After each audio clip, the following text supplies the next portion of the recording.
Olá,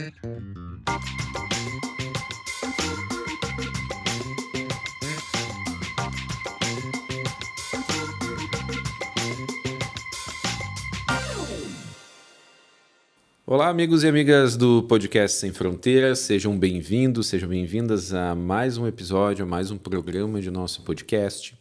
O Podcast Sem Fronteira tem como objetivo realizar divulgação científica, apresentar temas e discussões relacionadas à geografia, às ciências humanas, às ciências no sentido amplo.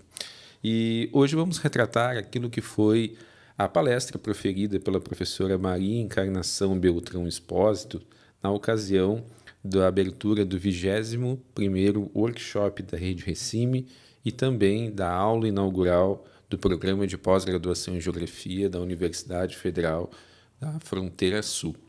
Na ocasião, foi debatido temas emergentes da urbanização brasileira. A atividade foi realizada em Erechim no dia 18 de agosto de 2025. A professora Maria Encarnação Beltrão Espósito possui inúmeras publicações e contribuições à geografia, especialmente à geografia urbana. Desenvolveu atividades acadêmicas e científicas junto às universidades brasileiras e estrangeiras. Ela possui graduação em geografia, mestrado e doutorado em geografia, é livre docente e professora titular da Unesp de Presidente Prudente. Entre outras participações em grupos de pesquisa e conselhos, é membro da Real Academia das Ciências de Lisboa. Bom, passamos então à palestra proferida pela professora Maria Encarnação Espósito. Boa noite a todas e todos. É um prazer estar aqui. Eu agradeço a oportunidade de participar dessa aula inaugural do programa de pós-graduação em Geografia aqui da Universidade da Fronteira Sul, a Federal da Fronteira Sul. E acho que é importante registrar que essa universidade expressa a ousadia de uma política de Estado, né, empreendida pelos governos Lula, que promoveu a interiorização do ensino superior e da pós-graduação no Brasil. Então, para mim, saber que pesquisadores com quem eu convivi, alguns como alunos, outros como orientandos, né, fazem ensino, pesquisa e extensão nessa instituição, e eu acho que eles são portadores do futuro, né? Uma possibilidade de mudança e de responsabilidade sobre o devir da Universidade Pública Brasileira, um país com tantas ausências e tantas desigualdades. A minha satisfação é ampliada por essa atividade fazer parte do workshop da Recime e por estar compartilhando a mesa, né, com a Denise e com a Dora, cuja parceria em reflexão e pesquisa vem desde o início da Recime.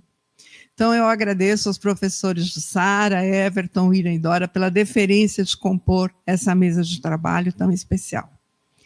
E, por fim, nessa introdução, já um pouco longa, eu registro o meu respeito, minha admiração a Ariovaldo Umbelino de Oliveira, de quem tive a sorte de ser orientanda de mestrado e doutorado, que nos deixou, infelizmente, há alguns dias.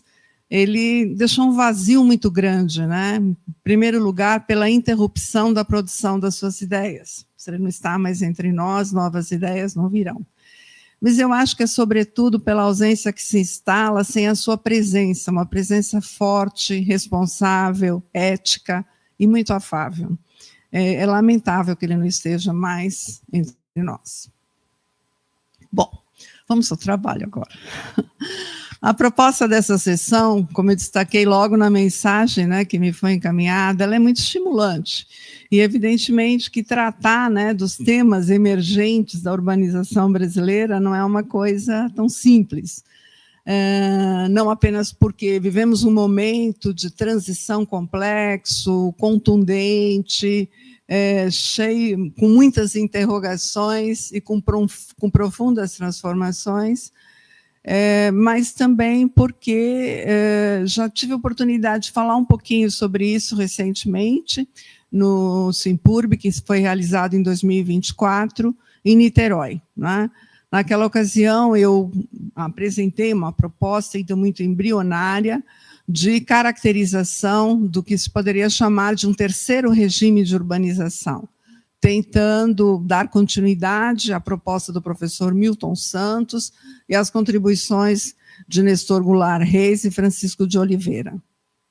Esses autores deixaram para nós, né, uma perspectiva de leitura da urbanização brasileira e reconheceram 2 grandes e principais regimes de urbanização. E eu sou ousada dizendo que nós teríamos um terceiro regime que reconhecemos com continuidades e descontinuidades espaço-temporais. Naquela ocasião, eu chamei a atenção de 4 grandes processos que eu não vou detalhar aqui, porque, bom, já apresentei lá, logo vai sair a publicação, mas são importantes para a gente falar para a gente ter como um ponto de partida para pensar o que seria emergente, né? Primeiro, reconhecer essa urbanização como uma urbanização da sociedade, aliás, a fala anterior foi ótima nessa direção, crescimento maior das cidades distantes do litoral, rompendo um padrão pretérito de urbanização do território, uma evolução mais célere das cidades nos estratos intermediários da rede urbana, e, principalmente, um aumento da urbanização em regiões onde não há mais necessidade tão grande de cidades pequenas. Acho que são pontos importantes para se pensar uma leitura da urbanização brasileira e mundial daqui para frente. Naquela ocasião, eu destaquei o que eu consideraria como a base desse terceiro regime de urbanização. Eu dividi em 2 blocos os elementos que seriam constitutivos disso na escala da rede urbana e os elementos que seriam constitutivos, né, desse terceiro regime de urbanização no que se refere à escala da cidade. Bom, aí quando veio o convite para vir aqui, eu falei, mas o que eu vou conseguir falar que eu já não tenha tentado resumir naquela apresentação? Então, tomei a decisão de só fazer referência a essas tendências como um início de conversa e tentar verificar o que é que, de algum modo, eu deixei de abordar lá, muita coisa, eu deixei de abordar, evidentemente, mas que eu poderia acrescentar e trazer para o debate hoje. Então, me ocorreu que eu deveria, talvez, naquela ocasião, ter dado maior destaque para a articulação entre 2 ideias que são importantes, né? Uma trazida pelo respeitadíssimo Henri Lefebvre, ainda no final dos anos de 1960, que era o fato de que estamos numa sociedade burocrática de consumo dirigido. Bom, ele morreu antes, né, de ver acontecer o que se conceitua como capitalismo de plataforma. Então, eu quero tentar relacionar esses 2 elementos, né, como um modo de exigir de nós um esforço grande para desenvolver pesquisas na direção de desvendar, de compreender, de interpretar como essas articulações se dão no momento atual. Vários autores, né, além do Zweig, têm tido importância para estudar o capitalismo de plataforma. Entre os que estão no Brasil, eu destaco as recentes publicações da Marina Montenegro, do Fábio Contel, do professor Peçanha, enfim, eu não vou me ater aqui a um detalhamento, mas chamo também a atenção as pesquisas ainda muito no início, mas que são promissoras, né, do Rayan Carreira e do Bruno Passos, que estão no nosso programa de pós-graduação, trabalhando com esse tema. Mas acho que vale a pena refletir sobre ele, né? Tem muitas expressões que foram cunhadas nas últimas 2 décadas para falar das mudanças contemporâneas no modo de produção. Talvez uma das mais populares seja uberização, uma outra que tem bastante difusão também é a expressão capitalismo cognitivo, mais que uma expressão, uma conceituação, mas eu achei importante ficar com essa, sem entrar no debate se é a melhor ou não, mas eu acho que a ideia de capitalismo de plataforma, que também apareceu logo num dos primeiros slides da Denise, ela estaria a força da expressão está na própria composição dela, né? De um lado, ela faz referência ao modo de produção, De outro lado, ela reforça o que seria peculiar, o que seria singular ao período atual, que é a tendência à plataformização, que não é apenas uma plataformização da venda e distribuição de produtos, mas da própria vida. Então, vamos tentar pensar, né, nos significados do capitalismo de plataforma para compreender a urbanização daqui para frente, digamos assim. O André Sampaio, um autor que escreve sobre o tema, ele chama a atenção para esse capitalismo de plataforma como um fenômeno complexo, ambivalente, que exige uma leitura crítica de muitas camadas, a camada técnica, a econômica, a política e a cultural. Quero chamar a atenção de 2 pontos. Primeiro, a palavra ambivalência, que eu achei muito adequada. Nós, de fato, temos com a plataformização da vida, né, uma relação ambivalente. Eu estou falando nós mesmos, pesquisadores, que temos a responsabilidade de fazer a crítica sobre os fenômenos que estão em curso. De um lado, ela é vista pela sociedade, por muitos, né, como eficaz, como veloz, como possibilidade de personalização. De outro lado, ela é vista criticamente como um projeto econômico que, politicamente, né, está levando a cabo o quê? Maior concentração e maior centralização econômica. Dois processos que são paralelos, mas que não são sinônimos, né?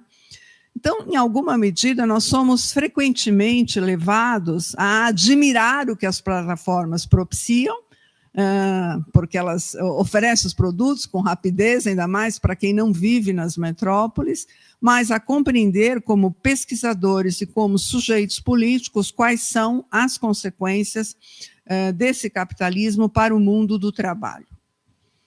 Um segundo ponto que eu quero chamar a atenção nessa conceituação do André Sampaio é que ele dá destaque para a dimensão técnica, econômica, política e cultural e, do meu ponto de vista, oblitera, esquece ou omite a dimensão espacial, que talvez seja a mais revolucionária entre as perspectivas que esse fenômeno enseja. É isso que eu quero defender. Eu acho que essa é a responsabilidade dos geógrafos, né? Dar luz, fazer a leitura dos processos em curso a partir da dimensão espacial, que nunca é única, mas que é constitutiva do movimento das transformações. Eu trago aqui um ranking das maiores empresas líderes, né, na sustentação do capitalismo de plataforma no Brasil. Claro, vocês estão vendo aí, a primeira delas é a Mercado Livre, uma empresa argentina, 3 empresas são brasileiras, apenas uma está sediada nos Estados Unidos, a uma holandesa e 4 são asiáticas. Acho que esse quadro já é muito emblemático para mostrar um conjunto de mudanças espaciais que esse tipo, né, de comercialização, e mais que comercialização, difusão de produtos e valores, representa na escala global. Essas marcas são muito conhecidas. Ao mesmo tempo, elas são grandes grupos que operam, né, o pensamento através das estratégias espaciais, econômicas que desenvolvem, fazendo numa primeira aproximação, pelo menos para mim era assim, a impressão de que elas estão operando no plano econômico. Mas quero chamar a atenção para algo que vocês já têm conhecimento. Esses logos evocam nossa vida cotidiana. Mostram no plano social e político como vem se relacionando, como vem se alterando a relação entre o espaço e o tempo. E, portanto, como vem se redefinindo os conteúdos da urbanização. Urbanização essa que, é evidente, ultrapassa os limiares do espaço urbano, como a própria apresentação anterior mostrou a partir de uma outra perspectiva. Ora, algumas perguntas ficam, então, candentes, para mim, pelo menos.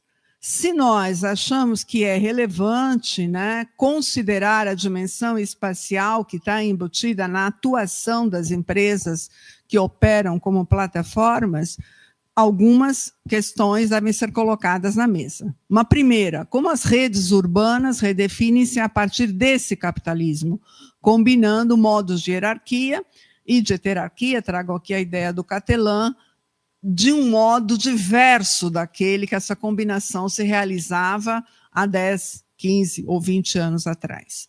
Segunda questão, como os processos de concentração e centralização econômicas e espaciais vão transformar as relações entre as cidades constitutivas das redes. Eu vou depois trabalhar com exemplo e tentar empiricizar, enfim, algumas pistas para essas questões.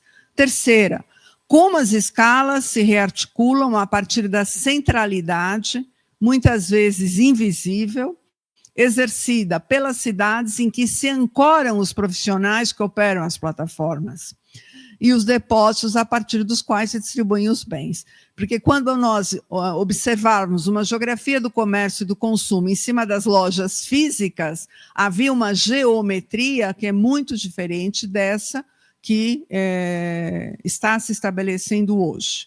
Por último, mas não menos importante, como as plataformas alteram o cotidiano urbano, compreendido aqui como uma relação entre os espaços da cidade e os tempos curtos. Então, da primeira para a quarta questão, né, eu estou vindo do mais amplo para o mais restrito, né, dos tempos um pouco mais longos, não chega a longa duração no sentido histórico do termo, mas de média duração, para os tempos curtos e dos espaços globais, né, passando pelos nacionais, até chegar na escala da cidade. Bom, não vou responder as 4 perguntas, não apenas porque não dá tempo, mas porque eu não tenho capacidade para isso, mas quero trazer alguns flashes, né, para o debate, e para isso eu resolvi tomar como referência uma das empresas que estavam naquela lista, que é o caso da Magazine Luiza. Eu quis tomá-lo porque, em primeiro lugar, é uma empresa brasileira, importante naquele ranking, em segundo lugar, porque ela transitou, né, de uma rede física para uma grande plataforma, e isso trouxe para mim, talvez de modo mais claro, as evidências da transformação que está em curso. Então, falarei rapidamente dessa empresa, né, apresentando alguns dados. Ela está em 21 estados brasileiros, ela tem 1.246 lojas físicas, já chegou a ter mais. Um pouquinho, ela perdeu uma centena de lojas nos últimos anos. E 21 centros de distribuição. O faturamento anual da Magazine Luiza cresceu de 15 bilhões em 2018 para 38 bilhões em 2024. E isso se deveu à entrada dela com toda a força na plataformização. Ela se destaca pela utilização de estratégia, né, de vários canais, com vendas operando hoje ao correspondente a 70% do faturamento da que foi, e é ainda a maior rede, né, de distribuição de eletrodomésticos do país. Ela tem feito investimentos, sobretudo, em infraestrutura tecnológica e logística, e aumentando, né, os sellers que compõem esse marketplace. E ela hoje ganha tanto no lucro que a venda de um bem propicia, mas principalmente nos serviços financeiros e na publicidade digital que a sua plataforma oferece. Ela vende mais publicidade e financiamento do que liquidificador. A sede do grupo está hoje em São Paulo, mas, é claro, esse grupo nasceu em Franca, no estado de São Paulo. As escolhas espaciais da rede vêm se alterando rapidamente nos últimos anos.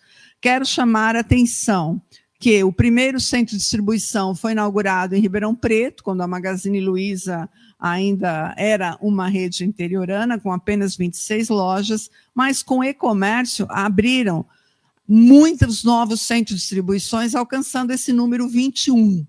e eu queria chamar a atenção de algumas cidades onde eles estão. Sorocaba, no estado de São Paulo, Contagem, em Minas Gerais, Caxias do Sul, no Rio Grande do Sul, Navegantes, em Santa Catarina, Louveira, em São Paulo, e muitas outras. Em 2018, ela adquiriu uma importante empresa, uma startup, que permite o desenvolvimento de uma logística urbana que possibilita a entrega no mesmo dia. Alguns de vocês já compraram alguma coisa, que se você comprar até 10 horas, vai chegar hoje mesmo, né? Só que essa empresa, ela já cresceu 38 vezes desde 2018. Ela atende 1.400 cidades, 1.400 cidades, que já alcançou o número de lojas físicas. E ela não atende apenas o grupo Magalu. Algumas das suas entregas são feitas em 2 horas. Ela atende também empresas como a Evino, a Netshoes, outras empresas de vários ramos de atividade. Ora, esse gráfico rápido, que eu não vou detalhar, mostra a evolução da Megalog, né, que é esse braço logístico da Magalu, entre 2018 e 2024, com inputs de modernização intensos, todos eles relativos a uma mudança espacial. Acho que isso que é o que deve ficar para nós, né? Então, eu trabalho aqui com uma primeira síntese da minha apresentação, né? Como uma primeira síntese, né, eu quero chamar a atenção para o fato que o caso da Magazine Luiza mostra que a hierarquia urbana é, do ponto de vista do comando, reforçada pelo capitalismo de plataforma. Nós estamos vivendo aqui, do ponto de vista do comando, heterarquia, como, aliás, também a primeira apresentação mostrou para o caso do agronegócio. Ou seja, estamos vivenciando processos de aceleração da concentração e da centralização econômica. E, no caso do comando, concentração e centralização econômica apoiam e estimulam centralização espacial das cidades. Isso é importante de ser dito num workshop sobre cidades médias, porque muitas vezes a mídia, as revistas, algumas vezes fui chamada para dar entrevista, querem que você diga que as cidades médias estão ficando mais importantes que as metrópoles. Quero chamar a atenção, não, que o comando cada vez mais se concentra e se centraliza. De outro lado, se o capitalismo fordista, né, ele tinha uma centralização do comando, também acompanhada por uma centralização da distribuição, a região metropolitana de São Paulo sempre foi o espaço, né, dos grandes centros de distribuição e também, em grande medida, uma centralização do consumo. Sob o capitalismo de plataforma, a distribuição é descentralizada, o consumo é disperso espacialmente, revelando-se como descentralização radical, que alcança a escala de cada smartphone, né?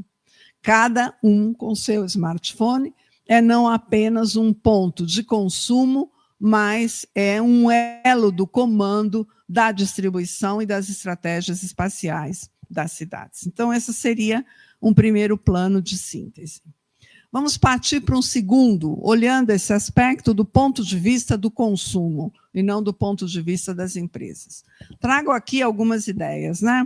O consumo visto como uma prática cotidiana, que reflete uma visão de mundo e uma visão que seria representativa da ordem social, é disso que se trata, do meu ponto de vista. Esses autores, Lima e Macedo, não estavam falando da plataformização, mas eu achei cabível trazer.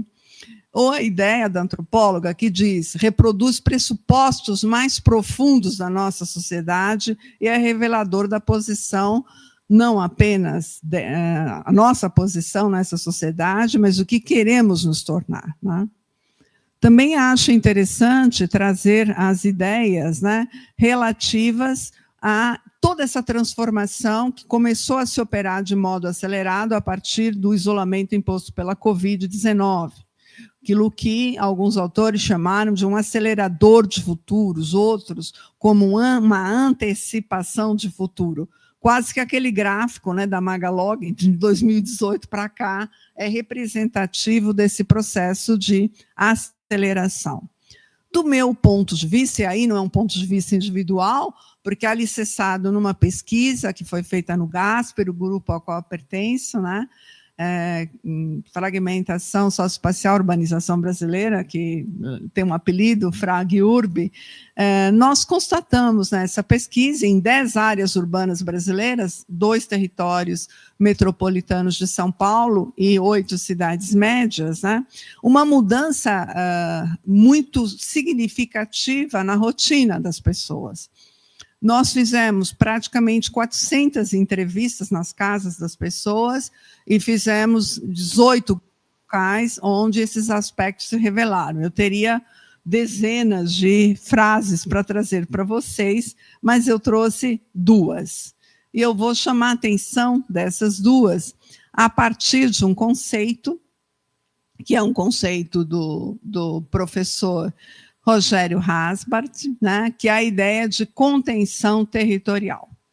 Eu quero chamar a atenção porque, do meu ponto de vista, a plataformização tem como um efeito direto a circunscrição dos mais pobres cada vez mais na periferia, cada vez menos, né, menos possibilidades deles se apropriarem da cidade no seu conjunto, na sua totalidade, nos seus diferentes espaços, inclusive porque o consumo era um modo importante, foi um modo importante que vem declinando, né, no cotidiano das pessoas, bom, de ir e vir, de ir ao centro, de fazer compras, de encontrar e de ver pessoas, né.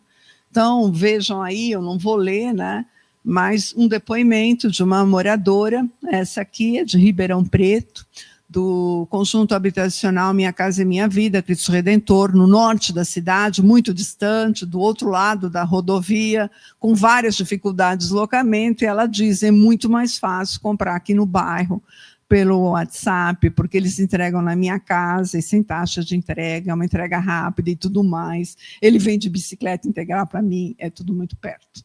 Ela está elogiando esse modo, e é compreensível que ela elogie, o Cristo Redentor não tem transporte adequado, a sua condição periférica não fica superada pelo capitalismo de plataforma, pela plataformização, ela fica acentuada, porque essa mesma entrevistada diz, eu já nem vou mais lá no centro, né? Aliás, no livro que nós lançamos, a periferia sob a lógica fragmentada, a gente tem um capítulo sobre isso. Quais são os nossos entrevistados que disseram, eu não vou mais ao centro, não preciso mais ir ao centro. Mas há também essa contenção territorial dos mais pobres, né, pelo fato de que uma parte deles não pode comprar e outra situação que também apareceu em muitos entrevistados. Bom, porque eu moro numa área favelizada e o correio não chega lá. Eu não posso receber, eu tenho que dar o endereço de alguém, eu tenho que ir num outro lugar buscar. Isso não foi uma entrevista, foram várias entrevistas que apareceram. Então, nós podemos falar de uma contenção territorial que foi observada na nossa pesquisa em função do aumento das tecnologias, do uso das tecnologias de informação e comunicação para do consumo de bens e serviços. Aquilo que é visto positivamente, porque tem aspectos positivos como um facilitador, como uma possibilidade do produto chegar até mim, é, na verdade, do ponto de vista espacial, uma circunscrição, né? Ou um elemento, não único jamais, mas um elemento a mais na constituição de uma anticidade. A cidade entendida aqui como continente da diferença. Então, acho que é muito importante para nós, que estamos na área de geografia, observar esses aspectos. E foi possível também notar que eles se distinguem conforme o extrato da rede urbana. Na metrópole, né, destacou o Gustavo Najib, o trabalho e o consumo na periferia apresentam-se como um meio de redução de despesas e de tempo com longos percursos entre a casa e o trabalho, mas também ativam e diversificam a economia local. Há um lado positivo. Vocês sabem que nas grandes plataformas, né, a Mercado Livre é mais tem mais esse perfil que a plataforma da Magalu. Um pequeno produtor de um artesanato pode também colocar a sua mercadoria, mas esses habitantes ficam cada vez mais restritos aos seus territórios. Nas cidades médias, as distâncias são menores, e a gente poderia dizer, bom, então vai ter menos efeito, porque é mais fácil ir ao centro. Mas acontece que o deslocamento, o custo pesam muito para os moradores das cidades médias, porque o transporte coletivo não é oferecido na frequência desejável, e a estrutura da cidade ainda é, segundo uma lógica centro-periférica, a da circulação, enquanto a cidade já se organiza segundo uma lógica fragmentária. Então, tentando analisar essas mudanças, né, com uma lupa, é possível observar, de um lado, uma seletividade social da base espacial, que não é desprezível a partir desse capitalismo de plataforma. As distâncias vão se acentuando, claro, porque nós sabemos que nós já temos um processo, né, como mostraram Torres e Marques, de hiperperiferização, quer dizer, a periferia se amplia cada vez mais, não apenas a partir dos programas oficiais de produção, como foi o caso de Minha Casa e Minha Vida, mas também pela iniciativa privada, pelas ocupações ilegais, enfim, todas as formas, né, precárias ou de moradia que são características da cidade brasileira. Então, em grande medida, nas entrevistas, apareceu também como um elemento dessas novas formas de consumo, um reforço do estigma territorial. Alguns entrevistados que moram nas favelas, né, pegando o conceito do Roacan, dizem, bom, nós não podemos usufruir dessas possibilidades. Eu gostaria de pedir para comprar, mas só se eu der o endereço da minha mãe. Se eu dou o endereço da minha mãe, eu tenho que também depois pagar o ônibus para ir até a casa dela, buscar o pacote que foi entregue pelo Mercado Livre. As empresas de telefonia, os aparatos técnicos e custos da internet, se não impedem, dificultam. Em várias cidades da nossa pesquisa também foi feito um mapeamento e a cobertura, né, da Vivo, da Claro, enfim, das grandes operadoras, é muito menor, com menor velocidade nesses territórios periféricos, né? Sem contar que os próprios aparatos, nem todos têm smartphones com as velocidades desejáveis para esse tipo de consumo. Então, o comércio, a ampliação do comércio de serviços presenciais na periferia, que é um ponto positivo, com a consolidação dos subcentros, principalmente nas grandes cidades, né? Em São Paulo, cidade de Tiradentes, que é um distrito mais pobre do município, essas grandes lojas estão lá, a Magalu tem uma loja lá, tá certo? É reforçado ou é constituído como contenção territorial também pelo comércio online. Eu não preciso mais ir lá. Aqui tem algumas lojas principais, as grandes, né? E tem a oportunidade do consumo online. E é acrescentado por isso, né, que a antropóloga Vera Telly chamou de viração, quer dizer, um jeito de eu me virar. Se eu não tenho trabalho, faço alguns produtos, coloco nessa plataforma e, claro, vou ser empreendedor, como subjetivamente a ideia do período atual de capitalismo neoliberal trata.